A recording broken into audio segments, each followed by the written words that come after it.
genre.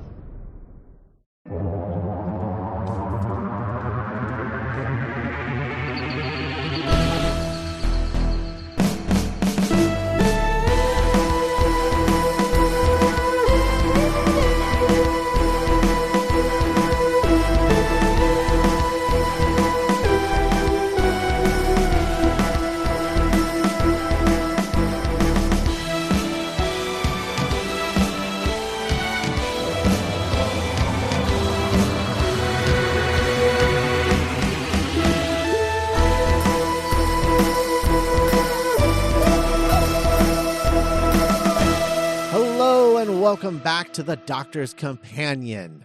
I'm Scott Corelli. I'm Cass Fredrickson. And I'm Nick Jimenez, but a baby. I'm a baby, everyone. Oh my God. Oh my God. Oh no. Space my voice baby. It's coming through a little speaker on the side of my stroller or whatever. Today on the show, we will be discussing Space Babies and The Devil's Chord because they both dropped on the same day on Disney Plus here in America. They're the first two episodes of Series 14 or Season 1, depending on which corporate entity you ask. So I have a question real quick right off the bat, yes. just if you happen to know it. So how was this released in the UK? Did it premiere a week earlier and these ran on two different Saturdays or no they both dropped simultaneously, so they dropped at midnight on the 11th technically for them and then they aired on BBC One like that evening. So that's so interesting. And apparently it's a very controversial release strategy. It is part of the deal that Russell made with Disney, which is that we want these to premiere when our country is awake. So that's you just have to prioritize that. And so, not wanting to give it to America first, he has it being released at midnight on the BBC streaming service. But the Brits are very grumpy about this, and rightfully so. It's their show. It's not fair. But it is still being played on terrestrial television that evening, like always. But that's like the last thing where it airs is on the terrestrial television. So yeah, it's weird. It is weird, and I would not have minded the Brits getting it first, but I'm not a Cass, how do you multi-billion-dollar company like Disney. So I mean, we're also used to that too. Mm-hmm. So because we've been watching it for so long, right. But where they're rebranding it as no, this is a new, we're trying to get new audiences in, it makes sense. Yeah. It just kind of sucks. Yeah, I ask because I specifically had the thought while watching both of these episodes, but certainly during Space Babies, as an American from the outside looking in, the ultimate way to watch Doctor Who is Saturday night with your family. At everyone gathered, or I don't know, I just, as an American, I have this idyllic, I had this idea of just a family gathered around watching The Beast Below or Gridlock. And so it's the idea of losing that, it kind of does, it is, because this is such a magical kind of Santa Claus show for the UK, where it's tradition and content. Right. Yeah, no, absolutely. And and then they dropped the two episodes, I think, presumably because I think they probably did some sort of testing thing and realized that this first episode, Space Babies, is a mixed bag for particular people. And they were like, I don't know if we can just release this and that's it. I think we need to release at least the first two, so that people know that it's not all going to be like this. I don't know. But which is interesting because I feel well, we'll talk about it. But yeah, but it feels good, right? It feels good that Doctor Who's back, that we got like 2 new episodes and it's like a new season and it's a doctor and a companion and they're going on adventures again. Like it's nice. How do you guys feel about the show being back? It's Cass? It doesn't feel real. I don't know. Like it's weird. Like it's I think it's going to take me a little while to like get back into the swing of things, which sucks because like the season's so short. It's like what, 8 episodes? Yeah. So yeah. So there's only 6 weeks left. Yeah. Oh, that's sad. But no, I'm excited. I was a little cautious about it. Like I didn't want my expectations to be like super high. You know. Yeah. I was kind of doing the same thing. Absolutely. Nick, how about you? Yeah, no, it really feels like we're back. There was a moment during Space Babies we'll talk about in the episode. I know exactly when it happened, but I could just feel like, when you walk into a room with AC, like Doctor Who just blasting me in the face. Yes. And we were talking off mic, Cass, Scott and I, we were going through some technical stuff and we were just like, riffing. And we were like, yeah, the problem with Chibnall is that like these 2 episodes, like their chests are out, they're so confident. And like Doctor Who, we're back, baby. We're big, campy, goofy, fun. And, the Chibnall era felt so like it lacked what Scott really astutely called Tee-hee-hee energy. Tee-hee-hee energy. Yeah. Yeah. And Moffat and RTD both have had big, Tee-hee-hee energy. Yeah. They're a little mischief, I was reading Scott the story and he was like, that he's fucking lying. RTD's lying. He's lying. Yeah, he's such a liar. And Chibnall was like, please watch me show. I'm sorry, I broke it. I fixed it now. I made it better. Please. I'm sorry. There's plenty of aliens in spaceships. We counted them all up. Yeah, when Russell offered Chibnall an episode, I feel like he turned it down, and when he did, he was like, "My therapist said I shouldn't." Like I genuinely believe like that's the level that he's just completely lacking in Tee-hee-hee energy, and I never realized that was what the issue was. But I think that's what it was. I think that's what was missing from his era. So funny. But anyway, yeah. But Space Babies is like, it's a little trolly. It's having a laugh, and it's interesting to see the fandom, because I stayed off the internet until watching both of these to find out how divisive Space Babies is. Because when I was 14, I probably would have been like, babies, but that's silly. Yeah, right. Not talked about. Yeah, and part of the fun part of it, I don't know, maybe getting older, but like Doctor Who is a silly ass show with about silly ass things, and Space Babies is silly as hell. So like I totally understand that like the snot monster like just is like it's too much for certain people. Like it just the idea of it like makes you can't argue with like actual like like right totally. I totally understand that, but I'm hearing people. I saw someone who was very, very excited for this show to come back and for Russell to take over. I'm following a lot of Doctor Who accounts right now, and we're back. They were like, "Oh my god, like I am so excited for this." They've been counting down the days, like it's like peak like Tumblr style super fandom, right? Kind of thing. Yeah. They watch Space Babies and they're like, "I think that was the worst episode of Doctor Who that Russell T Davies has ever written." And I was like, "It's not. It is so not even close." We just watched some of those. Like yeah. No, there's some bad ones. This is not even in the top 10 worst.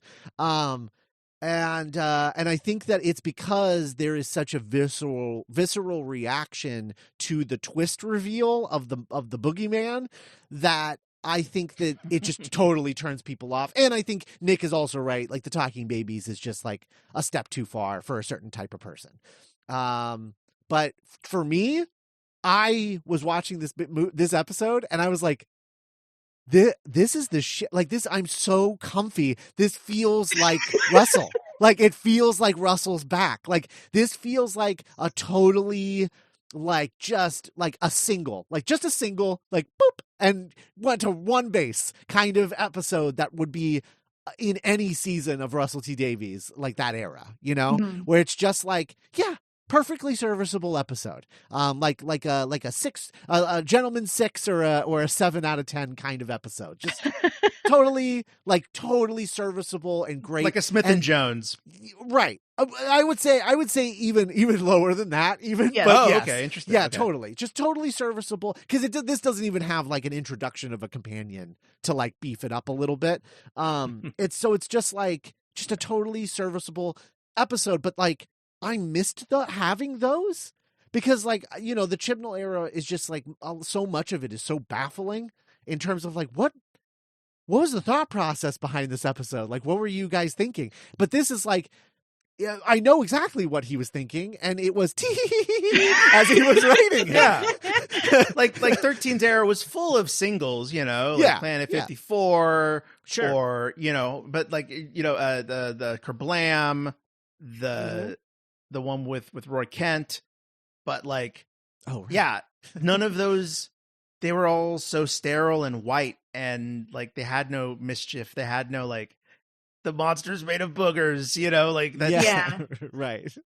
Yeah. No, I actually I love this episode with my whole heart. And it's because of what it felt like. Like it felt like I was like, oh my God, we're so back. Like this is I feel like I'm watching like an Eccleston episode. Like it just where you're like, I don't know if the farting aliens is a good idea, but okay. Like, but that's what this kind of feels like, It's like it's a snot monster. That's not that far off from farting aliens, to be perfectly honest. There is even the big, there's a fart joke. Like, yeah, there is a big old fart joke. Yes, absolutely.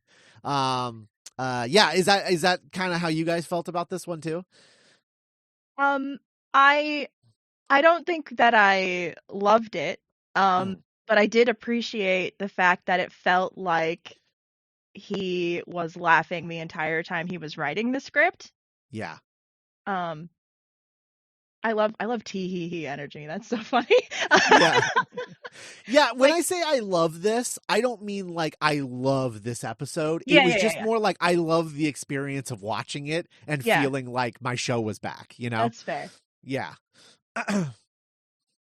I think despite me trying to not have really high expectations, like in comparison to the Christmas special and like the string of episodes we had with 14 and Donna, this one felt it's a weird episode. It's weird. And like it's not perfect. I have questions, but ultimately like it was entertaining. So yeah. And sure. I love 15 and Ruby. I like their energy a lot. So there's a lot of thematic stuff that in this episode that I actually I clocked and really liked a lot that I want to talk about in a little while. But Nick, what were your initial thoughts watching this one? I can't wait. There's so much to talk about. I really like, it's disorienting because this is emotionally a premiere, like the hype of a premiere. But, to look at it in the context of a season, this is the beast below. Yeah. This is, New Earth. This is New Earth. Yeah. And this is Into the Dalek. Right. And like, it's so fun and such like it's a great first episode. I think like I could picture like my parents could watch this and be, I think, charmed by it. And like, I can't wait to talk about how it hits the ground running with the Timeless Child stuff. And I think it'll be really interesting to talk about. It really feels like this season is going to have a theme and a season long mystery, for lack of a better term. It is hitting the ground running with asking questions left from Church on Ruby Road. And so I'm already very excited to like go back and watch this season once it's all told and we get to see just, the story of Ruby Road, of Ruby Sunday played out. Yeah. I do that too. I keep calling her Ruby Road, and I know that's wrong. I do the same thing all the time. Ruby Road. Yeah. Okay, well let's sort of like get into this episode. Directed by Julianne Robinson, female director. That's good. Love that. I think there's quite a bit more female directors involved in this season for the first time in the show. Usually we're lucky to get one, maybe two. Yeah. So I think it's like almost like a 50-50 split or something like that. That's awesome. Shout out to Rachel Delali. Yeah, which is really nice.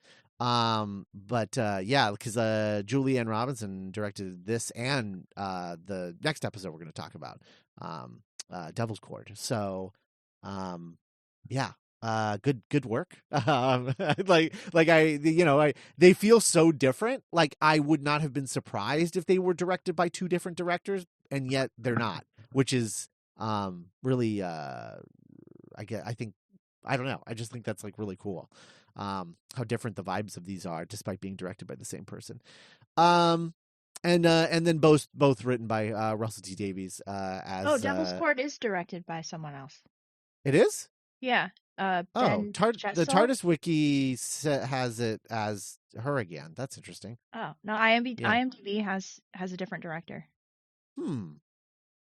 Okay. Who is What's that director's name? Ben Chessel. Ben Chessel. Okay. Ben Chessel. All right. Well, all right. Then Ben Chessel. There we go. That's why it feels different. Yeah, I guess so. All right. Fair enough. What the hell, TARDIS wiki? Yeah, TARDIS wiki. Like, what the hell are you doing? Dropping the ball. Yeah, I know. Like, get your shit together, guys. We're recording this late. Yeah, you know? I know. We're recording this on the day it's dropping, so like, get your shit together, TARDIS wiki. Anyway, yeah, so this one's one of those episodes where the story is the actual like plot part of this, the adventure is I think a little short, and so they beef it up by having this sort of like pre-adventure thing that is like more like character centric, just to like stretch out the length a little bit, which is fun. And we get this dinosaur thing, which Bethany and I were watching this, and we both were just like hoping that like at some point 15 would just like casually mention that he had a companion once that killed all these guys. Wipe them the fuck out. Yeah, I don't know. With all the references, because that's the thing that's different about this era versus like his previous era. He's making all kinds of references to the past. Yeah. Like the overarching like Doctor Who of like all of continuity, which is really interesting. There's so many references in both of these episodes, which is something he was like really trying to avoid last time. So sure, yeah, in 05 cool it kind of see. shows how far we've come with how. Before we even, so I really kind of vibed with there not being a cold open. Oh sure, maybe just because of we're in the middle of Long Way Round, and so. That's a staple of Classic Who is you started with the theme. And yeah, true. So we don't follow that with Devil's Chord, but I was kind of like ready for that to become like, no, we're bringing that back. Oh, sure. Yeah.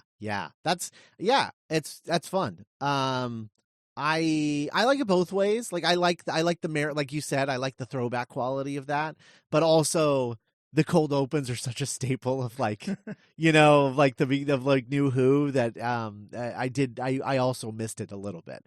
But I think it works for this story definitely. But yeah, what do we think about this whole like butterfly effect joke and all of this like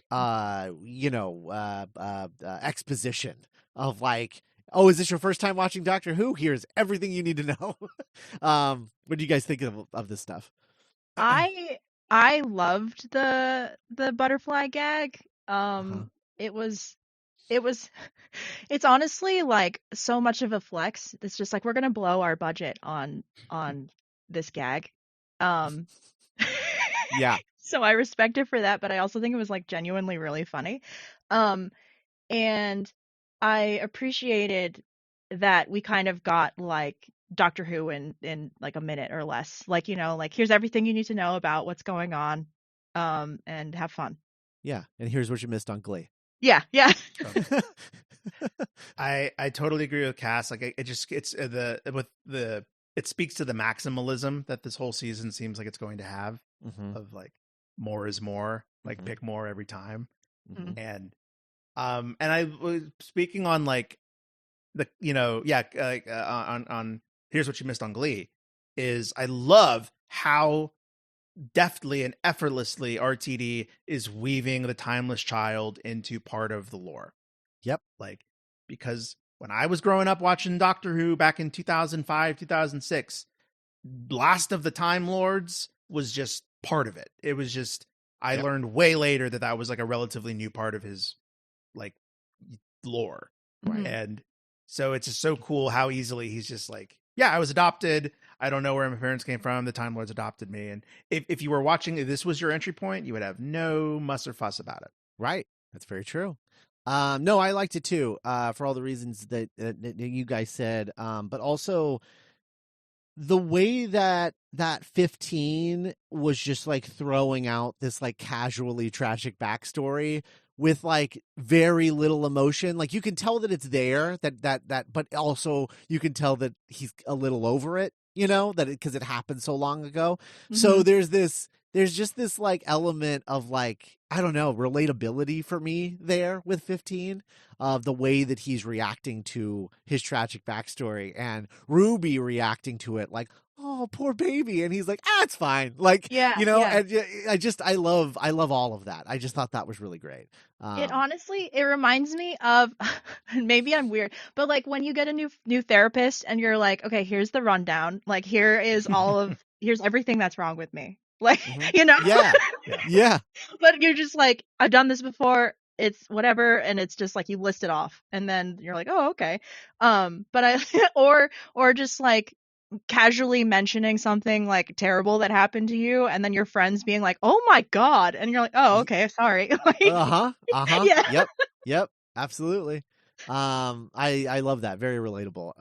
And my main thing that I was noticing, is that like, every doctor is their own doctor and they're doing their own thing. And 15 is clearly doing his own thing. He's so unlike basically all of the doctors, right? He's very unique. But one thing that I was sort of not expecting was seeing so many flashes of Eccleston. And I don't know why I felt that way necessarily, but there were certain moments like when he's explaining how the TARDIS like translates stuff and he's like showing her like the different ways that it translates and they're all like standing there and like looking out and she's like being like, oh, like my mom is like dead now, right? And he's like, give me your phone, like that whole thing, which was like really fun. But like there was just something about the way that he was like, you could tell he was just sort of like really like living vicariously through her reactions to stuff in a way that felt so Eccleston to me, and quintessentially Doctor, right? But like specifically Eccleston, and I've never felt that anyone was like, I guess pulling anything from Eccleston, and it might just be the nature of like Russell's rebooting the show again, and so like there's going to be some similarities in the way that he writes the Doctor in this early part of the show. But I really loved that. I just think that there's something really cool about that. I don't know.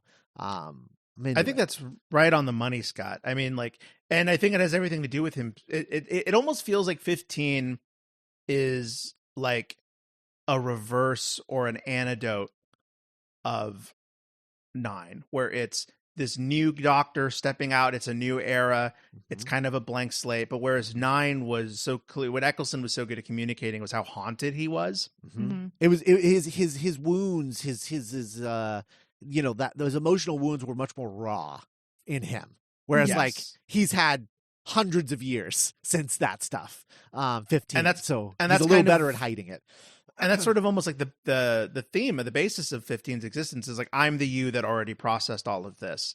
And now I get to like, but there's still that loss. There's still that living vicariously because like he's so beyond being able to feel any of this. Like it's the first time. Cass, how do you feel about it? I think, and I think I'm going to have to like track it as the season progresses, but I think that it's interesting that this doctor is so much more willing to like share information about himself in a way that like 13 especially was not. Yeah. And Well, it's like like we always say, right? It's our whole theory. I think you might be the one that like coined this theory, but the idea that like every doctor is a direct response to the one before, you yeah. know? So yeah. But I like that he's using oversharing as his armor. You know? Like he's just like he's kind of like inundating Ruby with all of this information so she doesn't have time to ask like actual questions. You know what I mean? Yeah. Yeah. No, And he's still like, and I like that because I'm like, oh, this is weird. Like the doctor isn't like being like weird or like secretive, but like he totally still is about her. But like he's distracting her, which I think is really interesting. Yeah. Yeah. Yeah. It's very relatable. It makes him a very relatable figure. More, maybe he might end up going down as like the most relatable doctor at the end of the day, like when his era is eventually over, which I had a flash of, like, because I always do this to myself. I'm watching them like talking to each other, and I just have this flash of being like, one day his era is going to be over and he's going to regenerate, and then I just get this like sadness, and I'm like, oh, he's the doctor. Like that's like when I have that feeling, that's how I know they've clicked over for me. And so like I had that feeling of like, oh, one day he will regenerate, and we will have whoever the 16th Doctor is, and this era will be over, and we'll be able to look back at it, you know? And that's the moment when I know the new Doctor has like clicked for me. That's great. I wasn't even thinking about 13, but that's so interesting how, yeah, he is just throwing it out, fliff, backstory. And like, yeah, the opposite of 13 with Yaz, and like, no, you must not learn anything about my lore. One other thing about 9 is just kind of like how casual 15 appears to be. Like, also very relatable. He chucks off his cool coat and throws it over the railing and just kind of forgets about it the whole episode. Yeah. And is just rocking like an expertly fitted tee and some pants. And so when they come back to the TARDIS, I'm like, oh, that is kind of 9 about like, yeah, whatever. I don't have like a uniform. I could give a shit. Like I'm the doctor no matter what I'm wearing. A little bit. Yeah. I also, to talk about like the oversharing thing a little bit more. The other thing that I thought of like while he was doing that was just like the idea of like, you know, I think about like reasons that I overshare, which is partially due to the ADHD, but also you're right, it is a form of armor, and there is the idea of like overwhelming somebody with so much stuff that they can't question any of it, but there's also the element of like, I'm going to show you everything I've got, because if you don't like any of it, you can tell me now and you can leave. Right. You know, like that way, like I don't feel like I'm going to be abandoned, you know, because I'm like, oh, it's not my fault that you're leaving. You didn't like something that you just heard, you know? Or you're like, that's too much for me or whatever. And you can walk away. And so that's another aspect of the oversharing that kind of makes him even more like there's the manipulative quality to it, but then there's also the sort of tragic quality to it, which is that he's like protecting himself by showing all of his cards to a certain extent. Yeah. Right. Gosh, and I love that. I'm so excited for Whovians like closer to Ruby's age to like for me to see like what they pull from this platonic like love story that's unfolding. And I'm so excited to kind of talk more about like Ruby as a companion and like how the Doctor is treating her compared to companions past. Yeah. There's another aspect to 15 that I want to get into as well, but I want to save that for the next episode. So let's start getting into the actual like plot adventure thing. Or I guess we should mention the fact that he brings a butterfly back to life. Oh yeah, I kind of read that as him breathing regeneration energy. Yes. Okay, yeah. I think that's certainly one way of reading it. The other way that I read it too was like the idea that he was like rewinding time for the butterfly specifically. Yeah, and therefore like undoing what just happened, you know? That was the other way that I was kind of viewing it. Because then he like goes in, he flips that switch, and he's like, yeah, I forgot to turn on the butterfly effect button. My bad. And you're like, oh, that's actually something that they've never really discussed before. And it's cool that he's like, what we never really talked about is how he goes in and he changes stuff, and like, was he always supposed to do that? Like, what we should mention something about that this time. And I thought that was like really clever that he's like, yeah, there's just a switch I gotta flip, and then whatever we do, it doesn't affect anything. It's just like it's as if we were always supposed to be here, and that's kind of cool, and makes sense that the Time Lords would have figured out something about that, some kind of technology for that. So I don't know. I liked all of that. What did you guys think? It is weird because it's not something we've ever seen before, but I'm curious about like the like if you guys like that kind of evolution to it.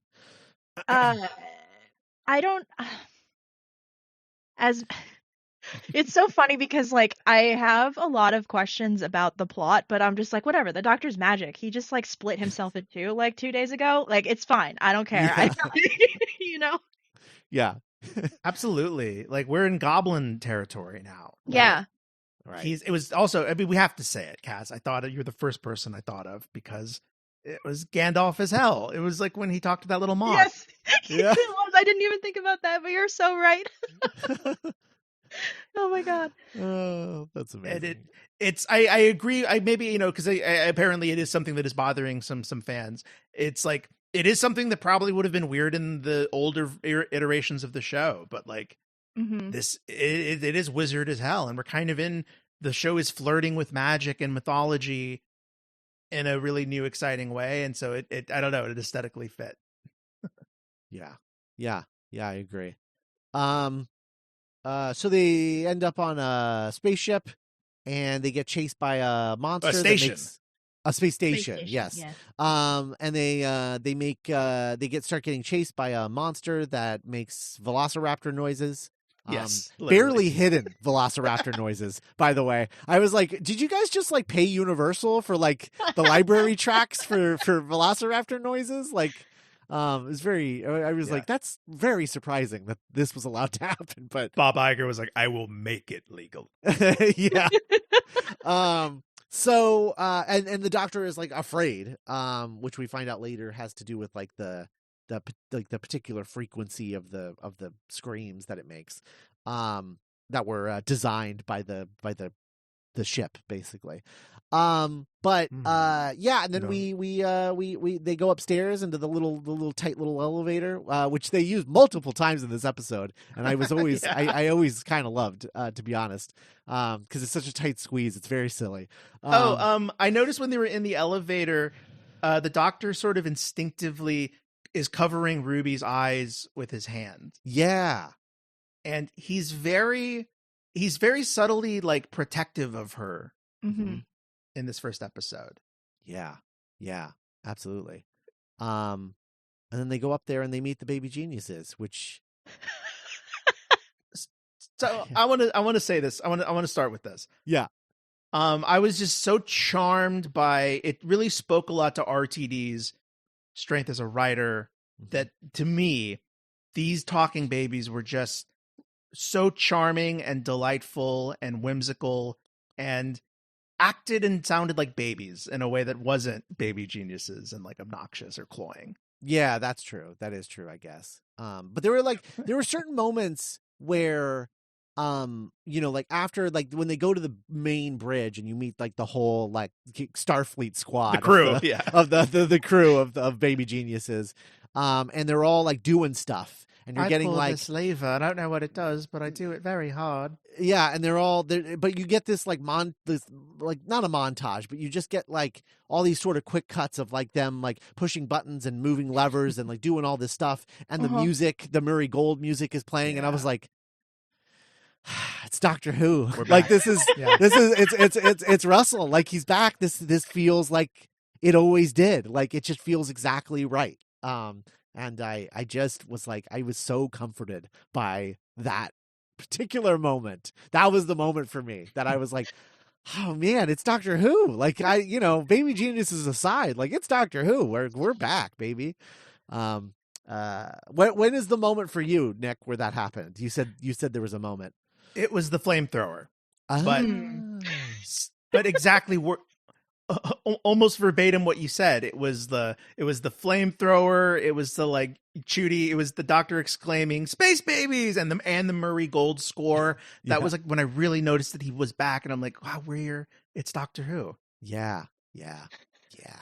Because one thing we talked about in one of our bracket specials, I think RTD is like, it's got to be a little bit cursed.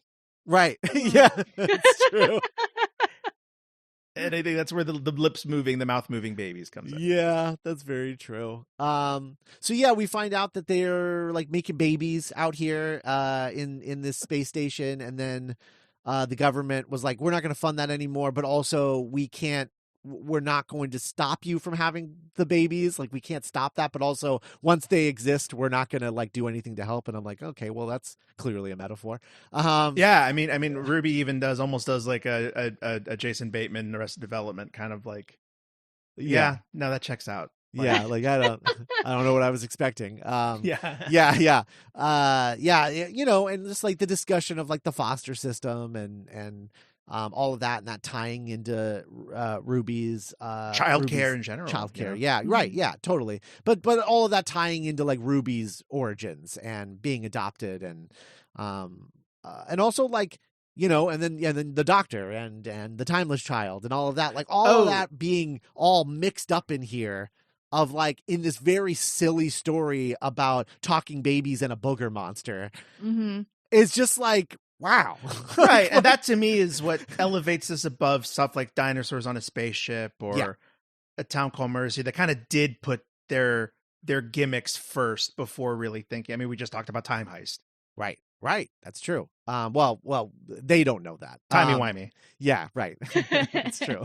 But I love the doctor comforting that one space baby with his, again, kind of like wearing armor of like his adoption. And I'm like I was found and I'm the best thing in the world. So, so are you. And we're all the same, And that was a very Capaldi move.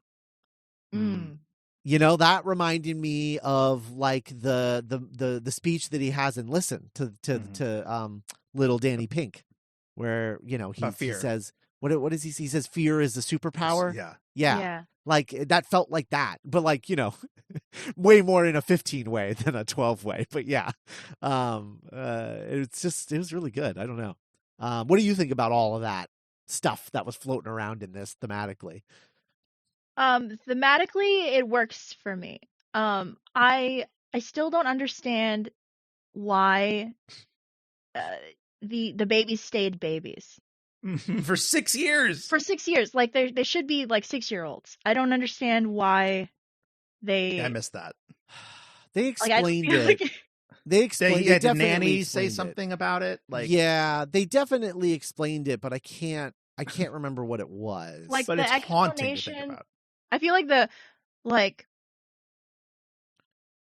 because this episode is kind of like lopsided for me, because like it is really fun and like I don't really have an issue with like the vibes of it, and I really like the themes and how it ties into both of our main characters, but like I didn't understand the plot.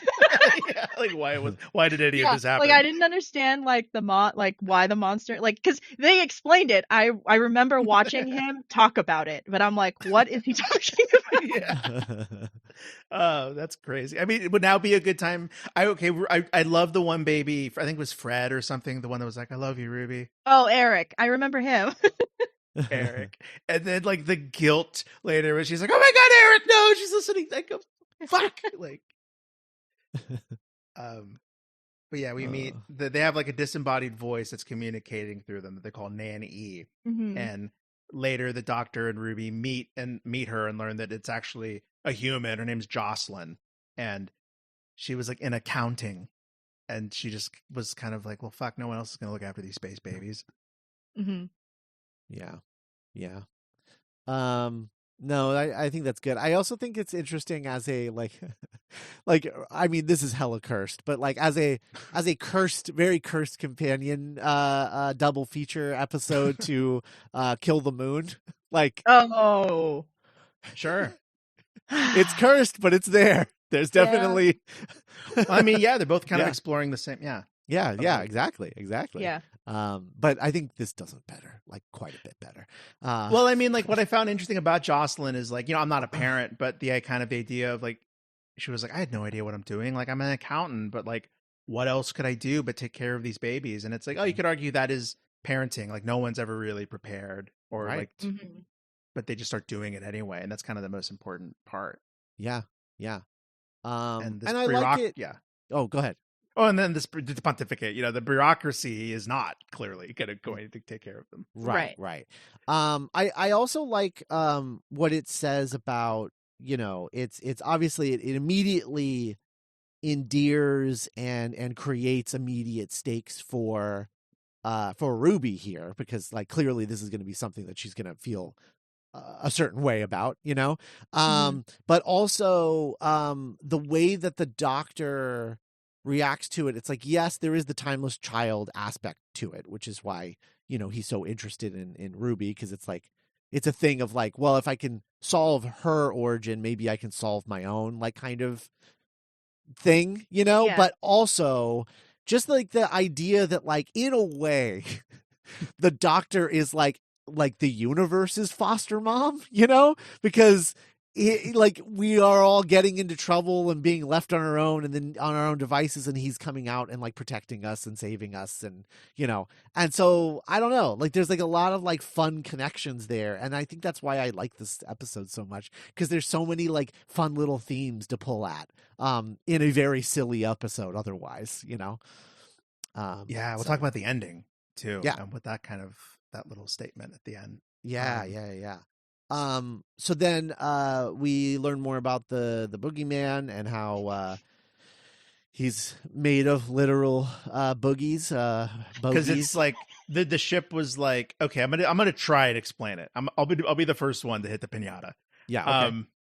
To try and hit the pinata. So the ship was like, oh, I need to take care of these space babies. So babies need stories to, help, which kind of going back to like, the series exploring fairy tales and myths. So they're like, oh, kids need a boogeyman, but because, as we were talking off mic, AI is stupid as hell. Right. It cannot translate nuance or, it's like, oh, boogeyman equals booger man, bogeyman.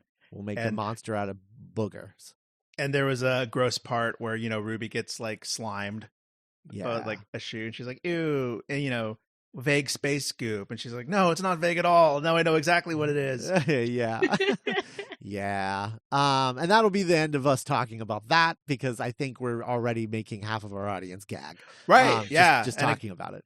Yeah. The human brain. I mean, maybe that's like what ASMR, some things just kind of don't register to people, Yeah. Right. Totally. But it's I think it's silly, and it's kind of fun in a certain way, that like, yeah, it's that Tee-hee-hee energy that I just love so much, and I've been missing from the show. But it's it's also interesting because I think it's making a statement to a certain extent about what Doctor Who should be, which is that like kids need to experience fear so they know how to overcome it. That's like what the whole point of the AI is. And they're like, yeah, you need stories that are nice and teach you like morals and lessons, but also you need stuff that makes you scared and realize so that you can build up the shit you need to like overcome that fear, and realize like you're going to be okay, or when to run, and like things like that. And I think in a way he's making a statement on Doctor Who and like what Doctor Who should represent, and that like it should be scary. Like there should be scary stuff, but also it's all okay at the end of the day. Like everything's fine. Sometimes it's just a silly snot monster. I didn't want to rewatch this one. I watched it. I watched this one by myself, and then while Norman was out with his friends, and then he came home, and then we watched the second one together. And then I was like, I don't want to watch the first one. I just watched it. You can watch that one by yourself. But I'm wondering if this will play better for me on a rewatch in the same way that Beast Below does every time I see it, because it has a lot of, including the companion getting covered with like weird slime. Yeah. You know, like it has a lot of like plot similarities. Like the Doctor saves something that's the last of its kind, and like there's like a space station, and there's like things, something in the space station that's scary, you know? Mm-hmm. Yeah. Yeah. So, This isn't going to be big on dignity. yes. God. A moment that I really, that listening to you I was reminded of earlier is, which is so cool, is so the boogeyman is like present, they see the babies, see the space babies, see the boogeyman on the screens, right? And Ruby is like, no, there's no such thing as the boogeyman. The boogeyman's not real. And the Doctor's like, hell yeah, there's a boogeyman. The boogeyman's real as hell. He's gonna eat all of you. And Ruby's like, what the fuck are you doing, you idiot? And later, Eric charges in with like a little plastic dagger, and she's like, Ruby told me that the boogeyman's not real, so I shouldn't be afraid of him. So I'm gonna show Ruby how much it's not real. And Ruby's like, no, I fucked up. And it's like they kind of represented the two minds of parenting. Is like, tell your kid the boogeyman's real, or tell your kid the boogeyman's not real. Right. Yeah. Right.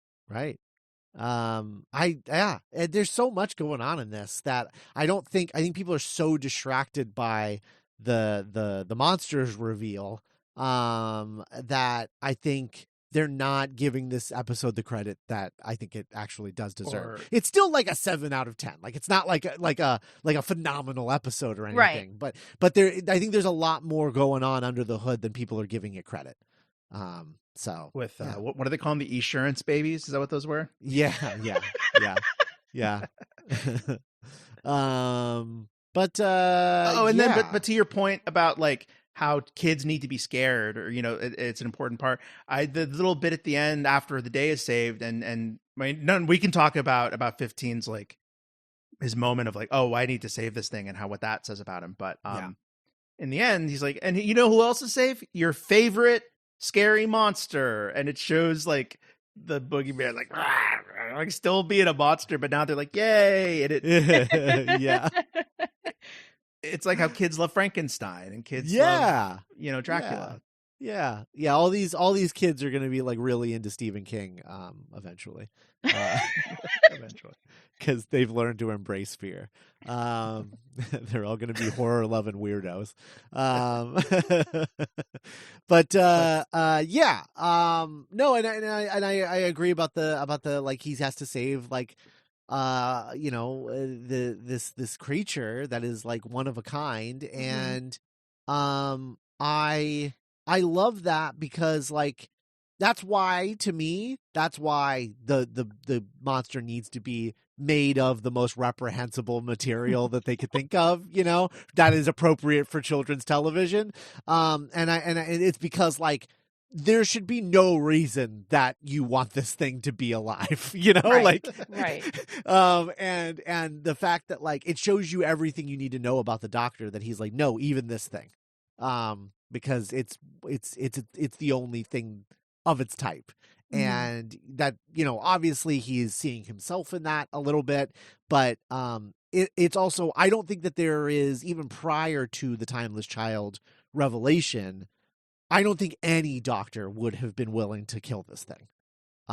Because that's like a staple of the Doctor, of like, no, like this is a living thing. It's not his fault that he is the way that he is. He was programmed that way, and he's doing a job and he's doing it well, just like the babies, and I love that. I think it's great. I mean, depending on your dictionary, that is like the definition of empathy, which is to look into the eyes of the other and see yourself. Yeah, absolutely. I think it's a good episode. I don't know. I like it. I know this is weird. But like, I think talking about it more has given me more of an appreciation, because it's weird. It's like a weird episode. It's very silly. Like it's, it's space babies.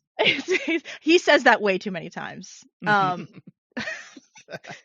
I think the moment that 15 really clicked for me is when he is laughing hysterically at Ruby's expense, because like it's just like, oh man, we're just hanging out with these two best friends. you know? Yeah, it's like the cackling. Yeah, it's like you're watching Yeah. these two. Yeah, that's great. It's not like mean spirited. It's just like he finds it so funny that like this is happening to her, you know? It's somewhere between sibling energy and best friend energy. Yes, yeah. And then the ending I found really lovely, even if it is like, it's not the deepest message in the world, but like the doctor officially asks, he gives her the TARDIS key, the companion, it's like, this is official now. I want you to travel with me because like I don't want to be alone, and like we're queening out. Like this is so much fun. Like come on. And then later he has like a serious moment where he's like, Ruby, I have like one rule. We cannot go back to that Christmas where your mom left you on, the church on Ruby Road. Right. Like we can't do it because like the snow thing, the snow happened. Which is like, there's clearly some weird shit going around that day. Like we're not going to mess with it. And I keep wanting to call her Millie, Millie Gibson. Ruby is like, no, I want to go see my mom on Christmas Day. And then they go back to her house and visit her foster mom. And it's like, it's kind of, without laying it on too thick, it's like, I know that is my mom. Like that's my mom. But yeah, I know I am going to honor this rule that we're totally not going to break by the end of the season. Well, but it's also you're right. It's not subtle, right? But it's also like, I just went through this whole thing with the space babies, and we're talking about foster line. Like, I know who my mom is. Like, if anything, this whole adventure just reinforced that. This is not a like YA protagonist. Like, I need to find out the truth of my mom. Yeah. But I think that the other element of that, that I think is very subtle, which is that when he's making that warning, like, we cannot go back to that day, we cannot find out the truth, like it would be bad. He's also talking about himself, He can't go back to the day that he was left on Gallifrey because that would fuck shit up bad. And he knows that, and he knows like, it would be so easy for me to go back and find out the truth.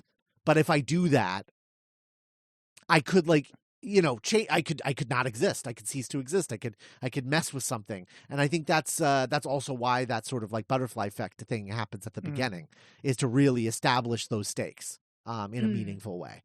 Where it's like, that was just stepping on a butterfly. Can you fucking imagine? If we did something more meaningful than that. Yes. Okay. Yes.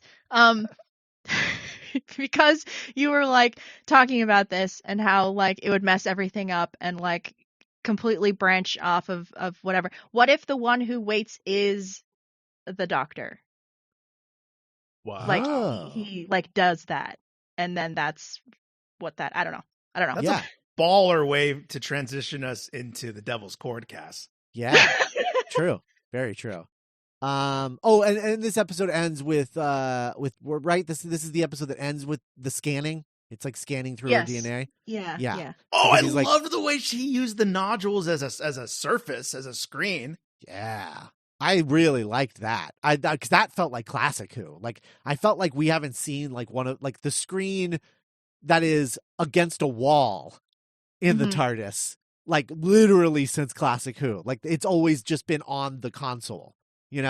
It's always been like a little TV that he just like pulls down on the console. So it was really cool seeing it like up on a wall again. Very classic Who. Oh, to go to the very beginning, what did you think of how he was able to snap and change the lighting of the interior? Oh, I like that. I don't know. Yeah, cool. I like that stuff. I think there's a lot of like really like fun, cool things about what they're doing with 15, and they're making it much more magical and much less like practical, in a way that I'm vibing with so far. Right. Yeah, so we'll see. So I guess that should take us into the Devil's Chord, the second episode, the episode that everybody seemed to like a lot more. Before we really like start breaking into the plot, I would like to know what everybody thought of this one. Because personally, I didn't love it. I didn't love this one. Wow. I did not love this. To me, like I think the villain is the maestro is like a great villain. Like I thought it was like I thought her performance was his perform. I don't know. I think it's their performance. Yeah, the pronouns were a little all over the place in this one. But their performance was like incredible. Like it was like, oh yeah, that's like killer, like campy, amazing Russell T Davies like Doctor Who villain performance. Really, really good. And I do. There, like, part of me really liked the tie-in to the celestial toy maker and all of that stuff, and the maestro being like a god of music, or like the toy maker is like a god of like games, I guess. Yeah. So I like all of that to a certain extent, but at a certain point, this episode got so abstract to a point that I was like, I don't even know what the fuck is going on. Like, I don't know. like there's like a 10-minute sequence in this where they're just like throwing notes at each other. And I'm like, I don't know what this is. This is meaningless, to me. And the final like defeat just didn't, okay. Like, I guess like there's a chord that like brings them here and sends them away. I guess. Okay, whatever. It just didn't, there was nothing for me to like grip onto with this. And I thought that the loss of music and all of that, while the stakes, I understood the stakes of it all, it just felt so abstract and a little too jokey for me in a way that I was like not vibing with at all. I had trouble really like, I was really hoping for like, I love the cold open so much. And then once the actual episode started going, I was like, I don't get this. Like, I don't know what their goal is. Like what the thought process is in all of this. Like, it just didn't click for me at all. And it clicked for a lot of other people. And I definitely hated the ending. So, I'm really sorry, everybody. That song sucks. It was bad. I was like crawling out of my skin. It's so cringy. So I didn't like that at all. I vastly preferred the Goblin song over that. So I don't know. I just was not vibing with this at all. And there's other elements that I in particular that I wasn't vibing with, but we'll get into that when we're talking more about the plot. But yeah, how did you guys vibe with this one? Definitely enjoyed it more than you, it sounded like. I really vibed with the music fight. It just kind of fits with the kind of Kingdom Hearts aesthetic that I was talking to you guys about, with like when he boinked another TARDIS with the big old hammer, like it was a carnival trick. But I mean, like, it's a choice, and I also like, I loved there's always a twist. To me, it just kind of like speaks to the confidence that this show seems to have, and like this is we're doing this now, like even Billy Piper, I remember the interview I sent both of you, was like, okay, you're like dancing and clowning now, like you've never done this before. Okay. But that being said, Scott, I do think I might have enjoyed Space Babies more than this. This is like, I think 5 to 10 minutes longer than Space Babies. I think this is like it is longer. And it felt longer. I think it kind of it dragged for me a little bit, but had such, to me, standout, really cool rock and roll moments, no pun intended. And it, like kind of what Cass said about Space Babies, I'm starting to just really fucking dig 15 and Ruby's vibe, and just them running around being best friends. And so I definitely had a lot of fun with this, but I don't think the gap between this and Space Babies is as wide as other people seem to think. Yeah, it's not, I definitely like Space Babies more than this, but like there's it wasn't like, if Space Babies is a 7, this is like maybe like a 5 or 5.5 for me. Like it's not like, I'm not like, 3. It's not like a 2, it was still like entertaining, It's not Curse of the Black Spot. Yeah, right. Where like I leave feeling nothing. It's just that like, I couldn't really clock what was going on the whole time. I didn't know what they were going to be able to do about any of nonsense. this. I mean, we'll talk about it, but yeah, right. That was my problem. Is like, it all felt like nonsense, and at the end, I was like, I don't know what any of that was. Is kind of how I felt. But Cass, what were your thoughts? I feel like I am the reverse of that. Like like the space babies of it all was the nonsense thing that I was like, what? And then like this was the nonsense that I vibed with, you know? So like if Space Babies was a 5, like this one was a 7 or 8. I really liked the Maestro. I did not like the song at the end, actually. Okay. But I like it. I was like, why is this happening? Yeah.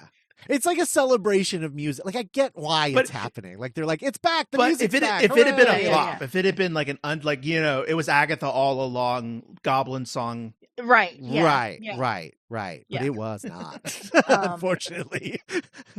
I will say that like the thing that I was thinking about the most while watching this episode is like I'm so glad that Murray Gold is back, because like you can just like this felt like a celebration of like the music behind Doctor Who specifically.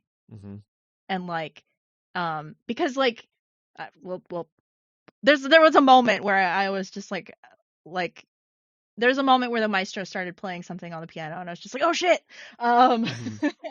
But yeah, I don't know. I liked this flavor of nonsense more than Space Babies initially. It's definitely fresher than the Space Babies nonsense. The Space Babies nonsense is definitely like regurgitated like OG RTD era nonsense, right? Whereas like this feels very fresh. This feels more in line with like the giggle. The Church on Ruby Road, like the goblin stuff, you know, where it's like, oh, this is definitely nonsense, but it's new. Like it feels new. This doesn't feel like anything that's happened before, you know? So there's an aspect of it that I definitely respect from that angle. I just, I don't know. I just had trouble hooking into this. I kind of maybe as we discuss, we'll figure. I it out. love our little loop that we have with these two. Where like, it's fun. It's funner than that's, I don't know. And there being like one banger and one clunker. Right. Absolutely. So this one starts off with the Doctor being like, anywhere in time and space. That whole question, where do you want to go? The cold open. I mean, like you said. Oh, right, the cold open. Yeah, right. Of course. Yes. So we get the little boy having a music lesson, and then it turns out the little boy is just a construct of the maestro, and the maestro, a harbinger, a herald. Yeah. And the maestro seemingly sucks the music out of people because it's like, oh, you had all of these melodies and songs inside of you, but you never wrote any of them because you failed. You're a music teacher, and it's like, I'm going to suck it out of you and eat it.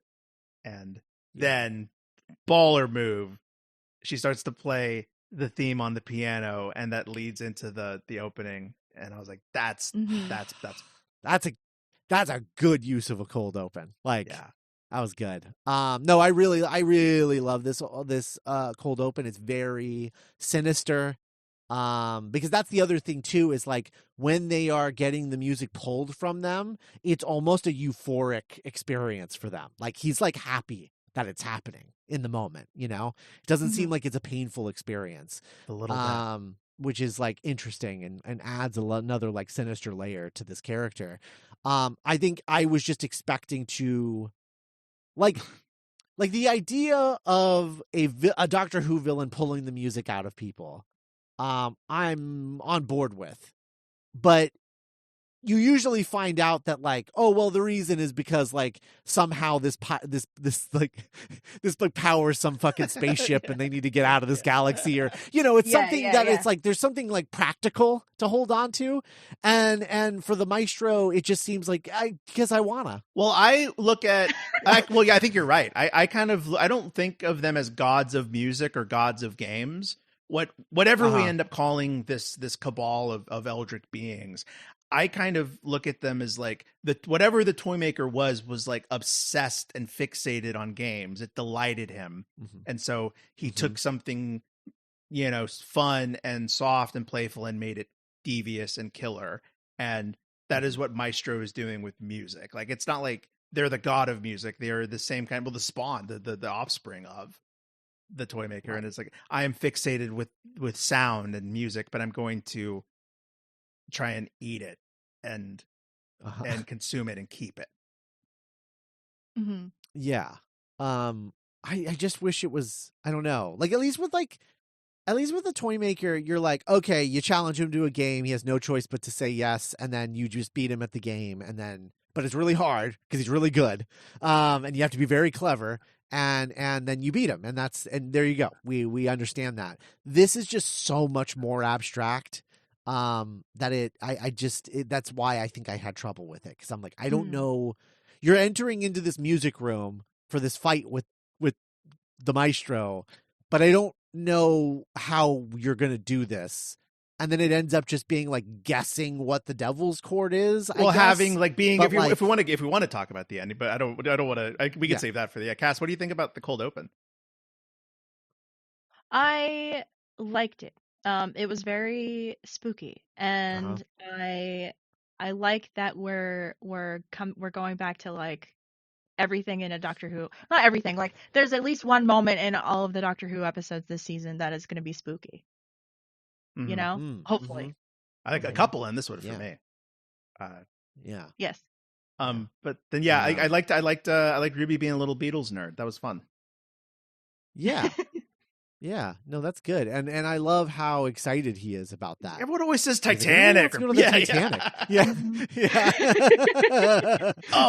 I love that. I was loving his fit. I was like, man, I might want that to be my vibe this summer, with like the jeans and like the polo tucked in and the belt. Oh yeah, that was a good look. Which I guess you bring that up because then they're about to leave, and she's like, "Oh wait, it's the '60s. Shouldn't we change?" I fucking love you. Hell yeah, we should. You're the shit, Ruby. So this is the thing that I want to talk about, which is that I am really enjoying the fact that 15 doesn't have a look, right?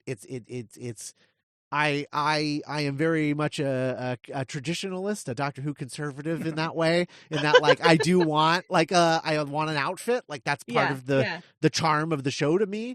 But if this is going to be what 15's deal is, that's fine. I think my only stipulation on this is that then I want it to be special. And I want it to only be 15's thing, so that when we go to 16, they go back to the uniform thing. Just because, like, if it's not, then what the fuck are we even doing? You know? Right. I want it to be special. I want it to just be 15's thing, so that he will always be remembered as the one that didn't have a uniform, you know? The one that didn't have a costume. He didn't have a doctor fit. He just wore whatever he felt like because that was his thing.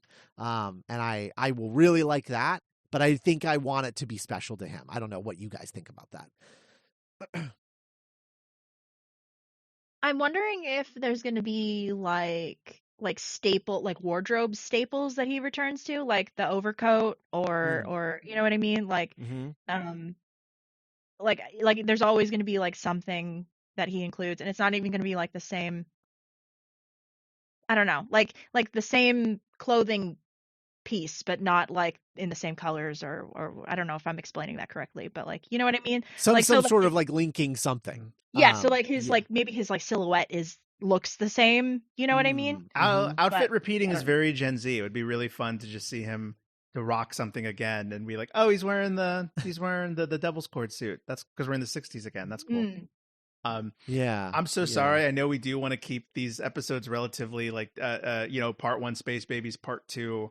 But I thought of something and I was like, oh fuck, what episode was that in? And I'm like, oh, it is in Space Babies. But Scott, you were talking about how footloose and fancy free the Doctor is with his lore to Ruby. We get a Ronnie name drop in Space. Yeah. Yes. Yeah.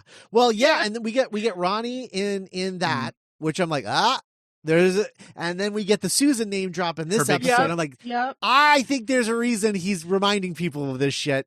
Like, he's bringing it up for a reason. It's not just like, it's not just like for funsies. I think it's going to be to torment me specifically. Yes, right. Yes. But yeah, I loved, the costume changes have been getting so much hype from the fans online. So it was cool that it was like a little set piece in the TARDIS of the camera move. Marlene Shaw, great choice. We're doing a California song. I could have used some like Cilla Black, maybe because she's in the episode later. But yeah.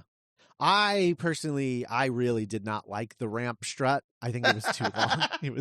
It went on for so long. And I was like, guys, it doesn't need to be this long. Like I got it like 5 seconds in, but it went on for like 15 seconds. And I was like, oh my God. I really think that it's just, they're really excited to have a lot of money. Yeah. So they're going to show off the set. Yeah. And like, I don't really blame them for that because it looks really cool. And like, yeah, but not enough money to show us the fucking closet. but you get the joke. You get kind of the Austin Powers, like they go in one hole and out the other hole. And that's true. And I mean, like, I think more is more is kind of like I mean, like, what is the ending if not more is more, or like, that's when in doubt, do something really crazy. So they go to Abbey Road, or not Abbey Road as it's called. It's called whatever it was called before Abbey Road. Right. I loved Ruby. They didn't even need psychic paper because Ruby just knows there's always a woman named Janet and someone always wants a cup of coffee. Mm-hmm. Cup of tea. It was a cuppa. Yeah, because we're cuppa because we're in England. So it's always I'll be tea. dead in the goddamn ground before I say cuppa. Yeah. Also,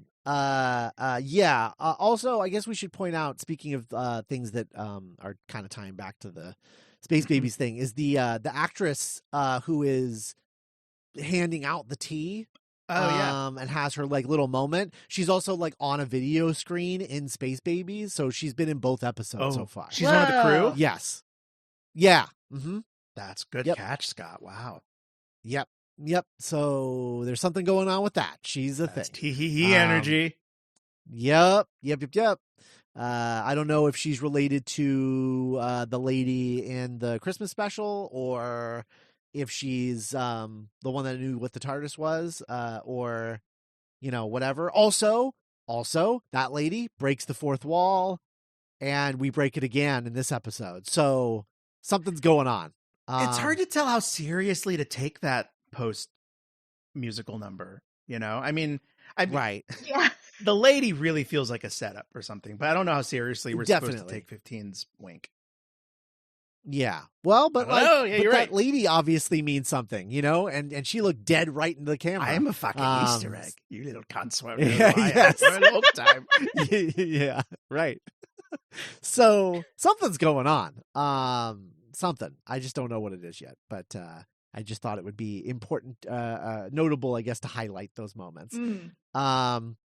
All the stuff at Abbey Road, that montage of them like stepping in to like different rooms, and like they have the most awful music. Who was the lady? I didn't hear who the lady was. I had to check the credits. She is Cilla Black, who is famous. Cilla Black? She's definitely someone that she gets name checked a lot in Last Night in Soho. Just like a famous like 60s Britpop kind of like Burt Bacharach adjacent. Oh, okay. Gotcha. But that Beatles song was so funny. Oh my God. Like it was just horrible. And I also just love how embarrassed they all are to be there, because they all just like despise music, which is like weird. And it's like, it was bad, right? Yeah. Anyway, yeah, fucking that's horrible. I'm glad it's bad. I don't want to do this forever. You're like, what are you doing here? I want to like that was my big question, was just like, they were like, yeah, like whatever, like we'll make a little money and do this thing. I was like, why is this even a thing that exists? Okay. Like, why is this recording studio this open? 100% is not RTD's intention. What I'm about to say, but the first thing that popped in my head, and this is only for the three of us and our dear listeners, is it's a bunch of British people in the 60s that are ashamed of the thing that they're making. They think it's an embarrassment. Oh, shit. And to the doctor, the companion, no, it's the greatest thing in the world. You can't leave the studio. We need you. And they're like, I fucking hate my job. I love that. That's great. That's great. No, I love that. I love that take. I think that's really fun. But yeah, it just doesn't, like everybody hates music, but then when they hear it, they think they hate music because music is bad. But when they Right. hear good music, they're like, "Oh, holy shit, what is that?" Hell What if yeah! they were talking So, to like one of them. It was like, John, like what's going on? Well, every time we sing a song, a mad woman comes out of a piano and drags us to hell. We don't yeah. like it. Yeah. When the maestro comes out of the piano or whatever instrument they're coming out of, it's very like Samara in the Ring, like, you know, like it's really fucking her creepy, scene in the you know? diner when she's like in the surfaces of everything, like the spoons and the salt. I thought that was really creepy. Yeah. I'll be honest, there was not more than once. I maybe this is why I was not vibing with this particular story, but more than once though, I was getting Idiot's Lantern vibes out of this episode. Unfortunately, when it would dip into, I don't know, there was just like every once in a while I would just get a flash of that episode. And I know they're both like, that's like the late 50s or whatever, and this is the 60s, and so like they're very close together in terms of like time period. So that's, I'm sure that's part of it. But it's also like one is about television and one is about music, and I don't know, it all just feels a little related, and that villain is also very over the top. That makes sense. Yeah, obviously Maestro's much better than that villain. But yeah, there was definitely some shit happening in my brain where it was like things were connecting that I didn't want to be connecting because I really don't like that episode. Yeah. But and because they both like consume things like people or like whatever abstract concepts, essences, whatever. So like the connection makes sense. Yeah, because she was like eating like their faces off, right? Wasn't that? Yeah. Like he found them like wandering around in like a pit. Yeah, they all like look like the they Question. look like little thumb people. Yeah. Cass, what did you think of the actors playing the Beatles in this? Yeah, me too. They were fine. They Yeah. The one who played John looked like Josh Hartnett. Yeah. It was rough. I think Paul was the worst looking. Paul was like that. Like that's not even close. Like I don't know what you guys thought with this. This is rough. But in general, I thought it was clever that a clever use of the Beatles without having to spend any money on any of their actual music. Oh my God, I loved that though. I loved the troll, like, because I feel like a lot of people are angry that we didn't get like at least like a little bit of a Beatles song, but like the expectation of like, oh my God, it's the Beatles, and then like the punchline of them sounding terrible is so funny. Yep, I agree. But I think that's why I think my biggest issue with the ending is that my punch up would be like they're all singing a Beatles song. Like they should have been. That should have been what the ending was. Yeah. But I guess maybe the thought process there was like, one, we don't need to spend money on that, even if we do have Disney money. But also like, two, we don't want the suggestion to be that like the Beatles are the greatest music and the only important music to ever exist. Right. It's not Shakespeare Code or right. And it's like, then we don't. So I totally get it. I get it. And like the joke of there's always a twist, and then it's a song called "There's Always a Twist." Like that's kind of trolly and kind of fits. And I think my theory is that if it had been a banger, an objectively good song, I think it would have gotten a pass from you potentially of like. Maybe instead of like I wouldn't have been because he would have brought me back around again. But the problem was like I checked out for like the last 20 minutes of this episode, you know. So that's why like it never won me back over. So as a Beatles fan, I thought it was hysterical that they didn't even bother talking to George and Ringo. Yes, I know. I know. Did we get a good look at Ringo? Are we sure that was Ringo, or was it the other guy? Pete Best. That's going to be a fun detail. Like, who the fuck's Ringo? That's Pete. Pete's been a drummer since we were the Quarrymen. Where it's just like, Pete. It doesn't matter because like, because they're not really the Beatles either, you know? Yeah, I don't even know if they named him. I remember they name dropped George, but I don't even remember. Yeah. Ringo's just still at the fucking pub. That was rough though. That was a rough one. Not their best casting on those. So it's no the lady who played Agatha Christie. And oh yeah, right. She's great. Yeah. So then the roof is next, right? Where they go up to the roof, they pull up the piano. Yes. And yes. Ruby, Doctor remembers that Ruby plays the piano because he saw her play at Christmas, and she's like, "You were there?" And he's like, "Of course I was, Pipes. I've been there the whole time." Yeah, which is weird. That was one of our questions with the Christmas special, where we're like, "Is that Doctor, or are we seeing something from the future, or like?" Oh yeah, what was you had going that on theory. there? Yeah, that answers the question. Where it's like, no, he was just like kind of obsessing over her, just like vibing. He was like, "Yeah, no, I'm really into this chick." Getting real companion vibes off of her. I'm gonna stalk her for the next 5 days. Yeah, I'm gonna vibe her out. I'm gonna check this out, see if anything is. That's so horrible to think that he scouts you out before contacting you. Yeah, the idea that he just sees you like. No, he's been to Subway like twice in 1 week. I'm bringing this. Yeah, I don't think so. I don't. That doesn't sound like. God, that's so scary. You're being quietly, silently judged by the Doctor at all times. Yeah. Man, I was gonna share this on the Discord, but I'll say it. The when Ruby's playing the piano and the montage of different Londoners hearing music for the first time, it reminded me of that pub, that TikTok video of the lad singing "Truly Madly Deeply" at the pub, and everyone's getting into it. It lifted my spirits. Yeah. This was, you know what? Okay. Imagine if this episode, don't change anything about the casting, but just like don't let Russell write this, and you let Joe Carnahan write this. Like, imagine if Joe Carnahan wrote an episode of Doctor Who about music.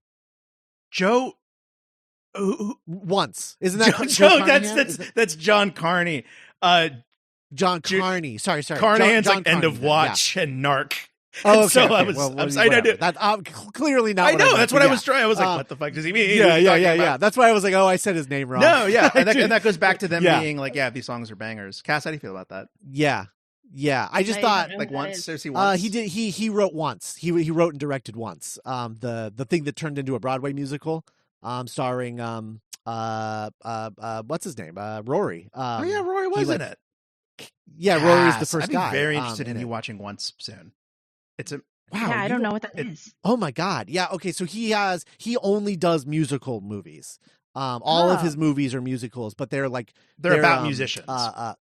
Yeah, they're about musicians. So like all the music is like a double thing where it's like they are really performing the song in the movie, but also like it's really meaningful for the moment of the movie, and all of the music storytelling. Right. Yeah. All of the music is really good, exceptional shit. And Sing Street, but a great one. Yeah, Sing Street. He did Sing Street. He did what is the Mark Ruffalo one called? Yeah, Begin Again. That one's really good. And so instead of, because Ruby has it's a musical moment in terms of like she just plays the piano, but you're saying if she had like if they made this a proper musical and she has like a song about this power of music, or this one's about my two friends who were lesbians and one of them cheated on the other, which yeah, right. Because I was just thinking about how like how exciting it was when like Richard Curtis wrote an episode of Doctor Who, right? And it's like I don't even know. Like I kind of wish Neil Gaiman had never come back, right? He like kind of like 50-50'd his legacy on the show by having that like really bad episode that he did, Nightmare in Silver. And I just was thinking about like I've never thought about Carney doing a Doctor Who before, but like this was like this could have been like the perfect opportunity to have like him come in and do a special like one-off episode, which would have been. I mean, like would have just like rocked everybody. A musical episode feels like it's really in the cards now. Yeah. Like sure. I maybe bring Maestro back and have him do it. When like that clearly happens. Like, I think that Maestro's cool. Like like no matter who you are, it seems to be like a highlight of this episode. Yeah, and absolutely. like man, the sequence where he's chasing them and the Doctor like sucks all the sound out of the world, like that played really well for me. I thought that was really cool. That was good. That was really good. And the tuning fork The use of that and just eating like a feast. Every line of dialogue, Jinx Monsoon is just like devouring. Oh yeah, really good stuff. But yeah, I love the roof scene. Is this the roof scene happens and then they run and then that's when they go to the future because the doctor's see, what happens? Oh, I know what this thing is now. It's like the toy maker, and that literally split me in half. Like, right, I can't deal with this. And the Ruby's like, but it's fine, right? Because like I'm alive. And she's like, you don't know how this fucking works. So I'm going to show you June 2024 in this timeline that we're in right now, and it's like a hellscape because a world without music, listeners. Right. Would be no world. It's like it's because it's also like is the understanding that like she doesn't change or shift because like the TARDIS is protecting her from that, or is it just because like it's not set in stone yet because there's still the possibility that the Doctor will win?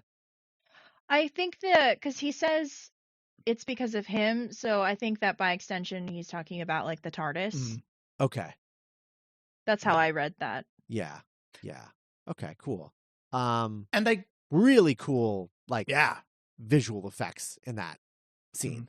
Love that dark shit. But and then really cool. the then Jinx Monsoon Maestro like creates that tableau, that black where they're just like in a black void, and she's behind the piano and they're having like it's like you're a daughter of the toy maker, and it's like yeah, my dad was a real sack of shit. And I guess for my money, this is I don't know. I haven't rewatched The Giggle, but like The Giggle got pretty goofy and esoteric too. Like when he danced to Spice Girls and had a machine gun and like and so like the void didn't really bother me that much, and like it did. And I don't know. I'm into the eldritch.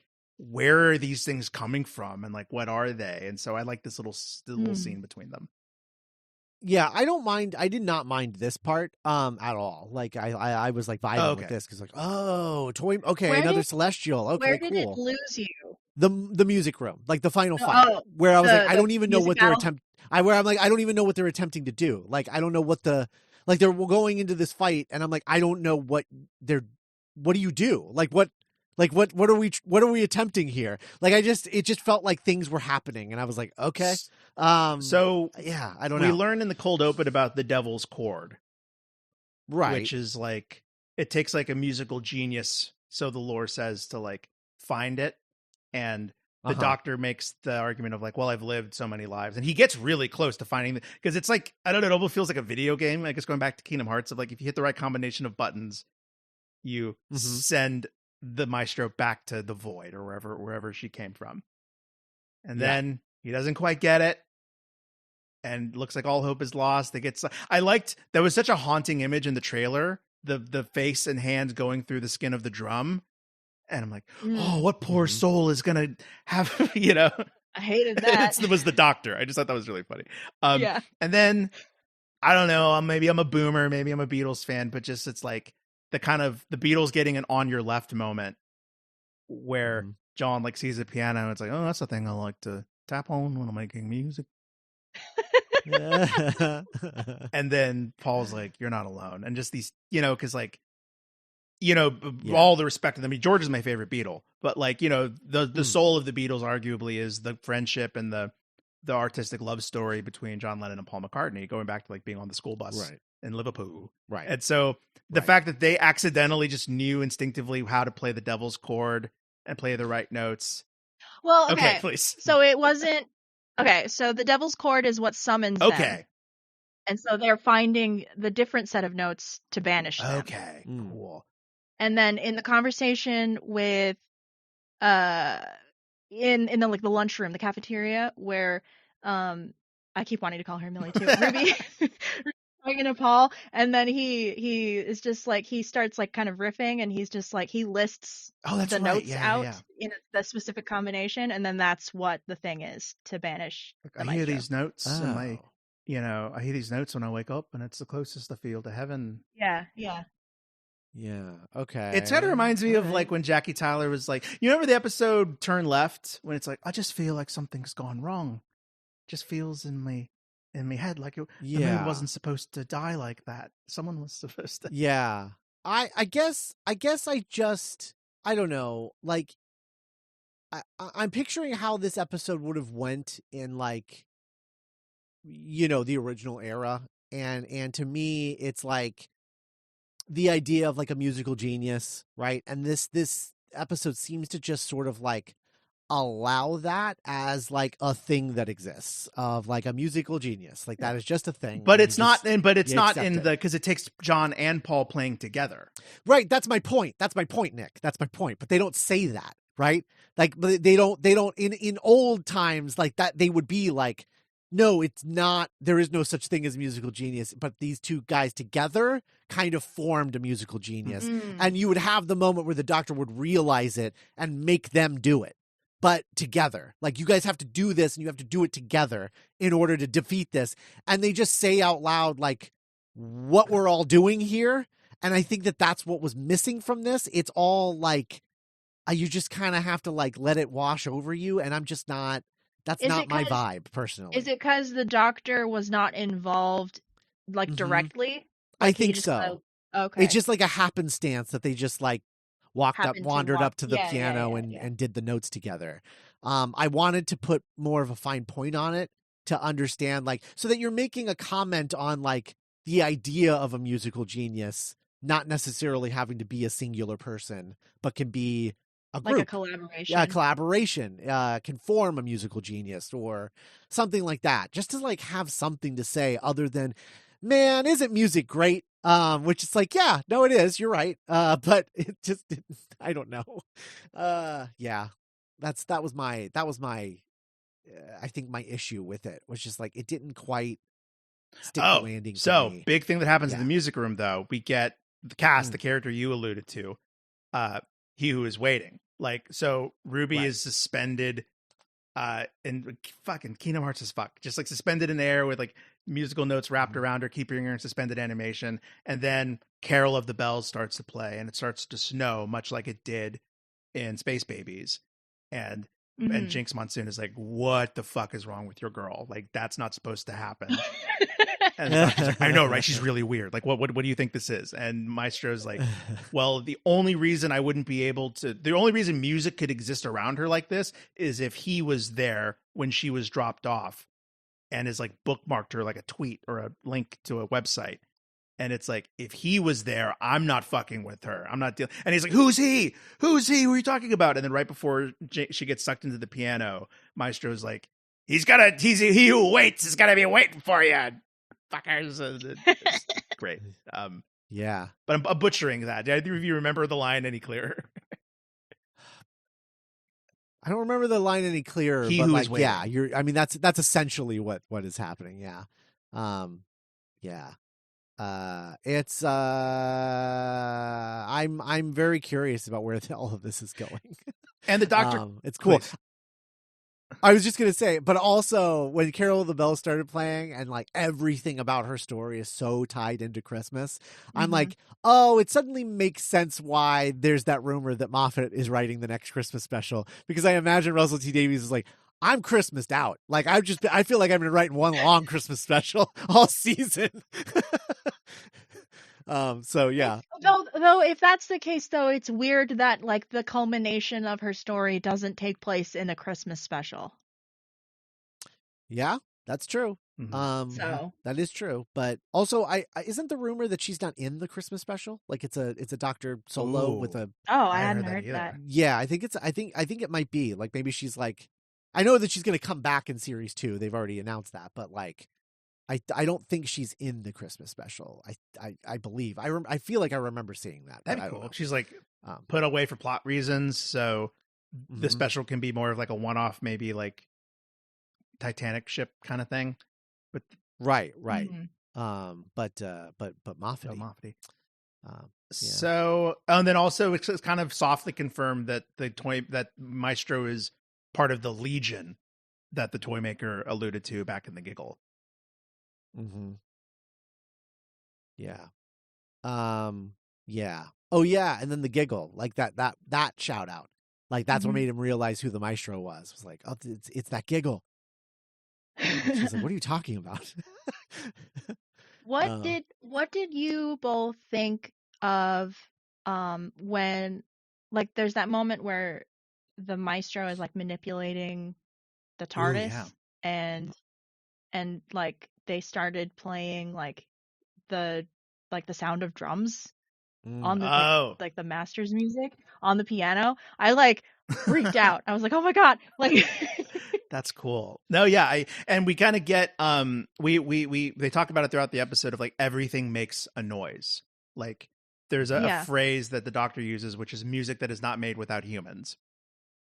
Like a breeze going through a tree can be music, and so Maestro, it's kind of cool. It's almost like I like thinking about them as like a music nerd, and it's like this is what I like listening to now, and it's just the sound of a nuclear winter. Like that's what she's interested in. Is like I'm over music being made by humans. Now I'm just into like organic, and her goal is to enter the music of the spheres, which is I love playing with that. Like that's kind of a concept that I find really. I love like astronomy before we went into space, and it was all like painted and romantic. conceptual. Yeah, conceptual. That's the word. Yeah. And so that is her plan: is to suck the music out of all of existence and keep it for herself, like fucking Smaug with sound. Yeah, the line, the music of a nuclear winter goes so hard. Yeah. Like unreasonably hard. Yeah. Like that's definitely going to be like a punk band's like album title in like 10 years, like a My Chem type is going to like have an album called that. And it's cool that, you know, even Scott kind of on the lower end of enjoying this episode is like would totally, it seems like we'd all be open to seeing Maestro again in another story. Oh yeah. Yeah. I would just like to see them from another writer, just because I would be curious what somebody else would do with this character. Right. I think. But yeah, no, I agree. I guess we should also point out the other running thing that's happening. There's so many. For as few episodes as there are so many running threads. Like where I'm used to Russell's old style being like, there's one thing. There's one thing to keep track of. There's one thing to keep track of. There's a lot of things to keep track of this time. And I think that has to do with him being like a more mature writer at this point, having written so many things since leaving Doctor Who. But the TARDIS is fucking up. It's doing shit. It started in the middle special. In like Wild Blue Yonder, the second 14 special, Wild Blue Yonder, but it's happening again where like something happened I think in Space Babies where he was like that's weird, and then it happens again here, I think where like it does something, and it almost seems like it has to do with what Maestro's doing with, like you said, like the sound of drums thing, but I don't know that it does. Like I feel like it might have something to do with like whatever this ongoing thing with the TARDIS is. Issue is I don't know, because like I took it that like, you know, like everything like makes a music, like everything that makes sound can be manipulated to make music, and then like we like there's a bell in the TARDIS, you know, so I thought that like because of what like this cosmic entity that manipulates music is like manipulating the TARDIS. Maybe that's all it is, and that was the end of it. I guess that's possible. Maybe it's been that the whole time, but I don't know. And then we get the musical number. I kind of enjoyed it in the same way that I enjoyed like the musical number in Hawkeye, which I know a lot of other people found like really cringy and unwatchable. And I just like the spirit of it, of like, gosh, like goofy, cheesy.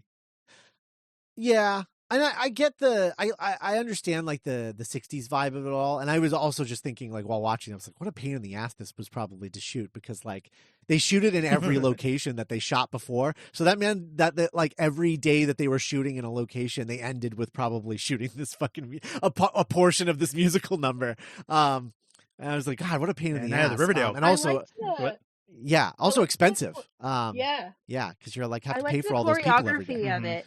And I liked the visuals of it, but like the song itself was like, what is why? I didn't like I didn't like that, but I also just didn't like.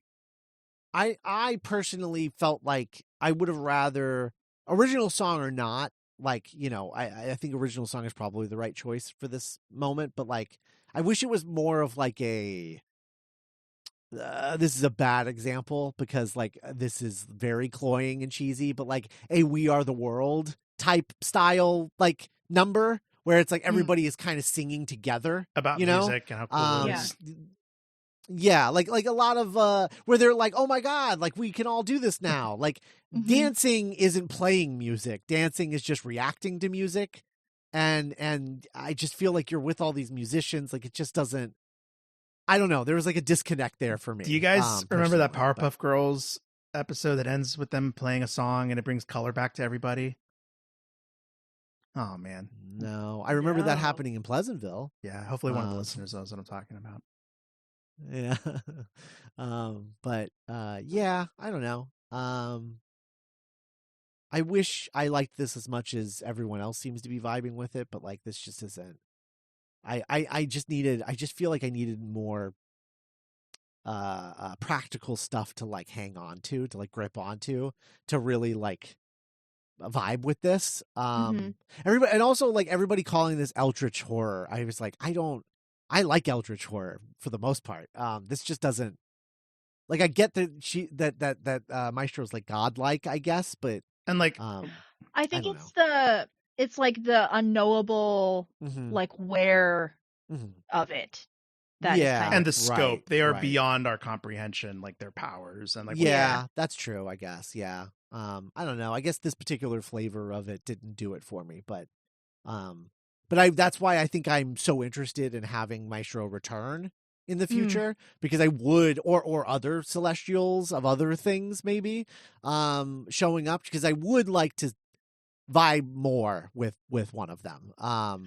Yeah, I'm wondering because if we have the Maestro, which kind of like has a dominion over music, and like the legions are like the toy maker's children, question mark, like if we're just gonna have like a concept yeah. that we're gonna Which- explore, and then like that's And that was also Yeah. very Lovecraftian to me, of like, you know, each creature was like, oh, and this creature begat this creature, and this, you know, this creature is the son of Cthulhu. And so I like that it was just like, he was my father. And it's not really, it doesn't really matter how they were conceived or how they were born. It's just like Yeah. created. Oh, and then Yeah. and then the proof that the Maestro's not gone is that the Harbinger shows back up. again Yeah. at the end. yeah. Little Harold. yeah. He's hanging around. So like clearly, you know, if Harold is here, then the Maestro's not far behind. Or maybe it's like a swap Is where Is it's he like like- Maestro's gone, so Harbinger's there. is to he like Silver Surfer? Like, you know, he's just gonna be there in the background, and then like Yeah. whatever the thing that waits is, like he who waits. Yeah, Ooh, wow. maybe.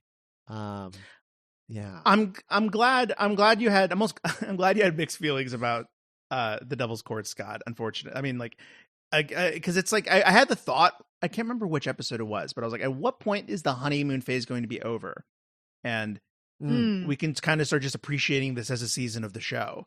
And I Right. think we're finally in that camp where I think we all found stuff to like about both of these episodes, and like they both hit harder for each of the three of us on a scale, but like, yeah, in different ways. Yeah. it's cool. Yeah. We're no longer like, well, the show's back. We're finally doing the show Right. again. Oh, it's real neat, Yeah. guys. yeah. But there's also like I really like that there was so much to talk about with both. You Yeah. know? yeah. That's they're like there's a lot of meat on those bones, which I really appreciate. So yeah. And next Uh, week, Doctor Who's Doctor back. Who's I don't back. know. oh, real. next time on Doctor Who really got me too, both times. Oh yeah. That's a vibe, definitely. Yeah, next week we're talking about Boom, which is the Moffat penned Return episode. of Stephen Moffat. The Yeah, bitch is in a back. singular story in the middle of an RTD season. Hell yeah. Hell yeah. So do we want to talk? I mean, do you want to spec? So what we have, and I don't know, I haven't spoiled. I don't know nothing about this episode, but we get. I do know, so I don't know if we Okay, should speculate. Oh, cool. okay. Because I actually do know what the episode Okay, is. cool. Yeah. Better So, safe than sorry. I accidentally. Oh, no. Yeah, that's okay. It's not like a spoiler. It's just like if you want to know literally nothing, I do know like what the concept behind the episode is. Anyway, yeah, the return of Moffat next week. It'll probably be a shorter episode, presumably, because we're only talking about one. So be prepared for that. But yeah, it's great to be back talking about a brand new episode, and Yeah, and these don't feel, it doesn't feel as like weighty as the specials did, where it was like each one of those dropping, you were like, okay, all right, that's all right. We gotta, we really gotta talk about these. And this feels a little more casual again, which is nice.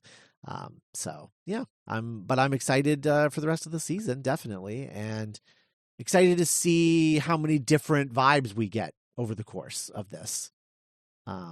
In terms of like, right, like when we look back at Devil's Chord as like the campiest it ever gets. Right. Yeah, that's true. That's true.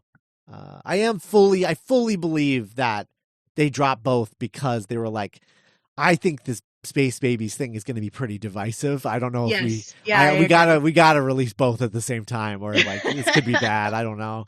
Yeah, it's interesting. So. I think you're right. I think I could, because then that would be the conversation. There would be like fucking Space Baby thumbnail memes on YouTube all week, Yeah, right.